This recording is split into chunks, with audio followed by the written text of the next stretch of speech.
సంతోషం. మేము ఆహ్వానిస్తున్నాం, స్వాగతిస్తున్నాం అధ్యక్ష.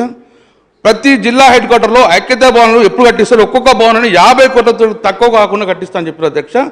దాన్ని ల్యాండ్ ఎక్స్ తొందరగా చేసుకొని దానికి జీవో ఇచ్చేసి టెండర్ కాల్ఫర్ చేయాలని చెప్పేసి నేను గౌరవ ముఖ్యమంత్రి గారిని, గౌరవ ప్రభుత్వాన్ని నేను రిక్వెస్ట్ చేస్తున్నాను అధ్యక్ష. ఐఎమ్ నాట్ డిమాండింగ్, ఇట్స్ మీరు చెప్పిన హామీలే ఇది.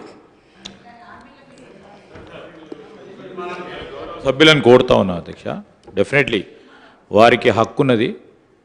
వారు మా మేనిఫెస్టో పరంగా ఉన్న అనేక అంశాల విషయంలో మేము కూడా తగు విధమైన వారికి ప్రశ్నలకు సమాధానం చెప్పాల్సిన బాధ్యత ఉంది, తప్పకుండా చెప్తాం.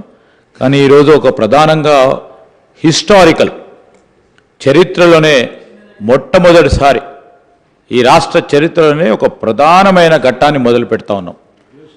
దేశంలోనే ఇదొక ఉదాహరణగా నిలబడాలని ఈరోజు సర్వేకి సంబంధించి మీ మంచి సలహా సూచనలు ఇవ్వండి.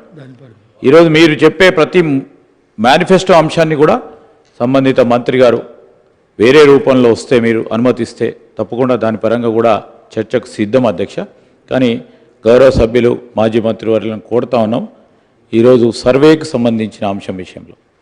అదేవిధంగా నేను గౌరవ సభ్యులందరినీ కూడా కోరుతా ఉన్నాను. ఈరోజు పెద్దలు ఫ్లోర్ లీడర్ గారు, ఆపోజిషన్ ఫ్లోర్ లీడర్ గారు కేసీఆర్ గారు కూడా వచ్చి, ఎందుకంటే హిస్టారికల్ అంశం నడుస్తూ ఉన్న సందర్భంలో వారు కూడా వచ్చి వారి సలహా, వారి అనుభవం రీత్యా రేపు రాబోయే కాలంలో మన రాష్ట్రానికి సంబంధించిన బలహీన వర్గాలకు సంబంధించిన అనేక అంశాలను కూడా వారి అనుభవాలను కూడా దృష్టిలో పెట్టుకొని ముందుకు తీసుకెళ్లే ప్రయత్న భాగంలోనే ముందుకు నడుద్దామని ఆలోచన చేసే మేము కోరుతా ఉన్నాం అధ్యక్ష. నేను గౌరవ సభ్యులు మరొకసారి కోరుతా ఉన్నాను, let's restrict this discussion which was allowed by honourable speaker.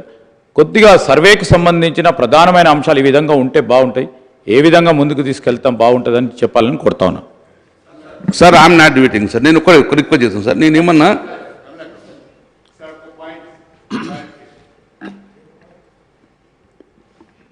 అధ్యక్ష, నేను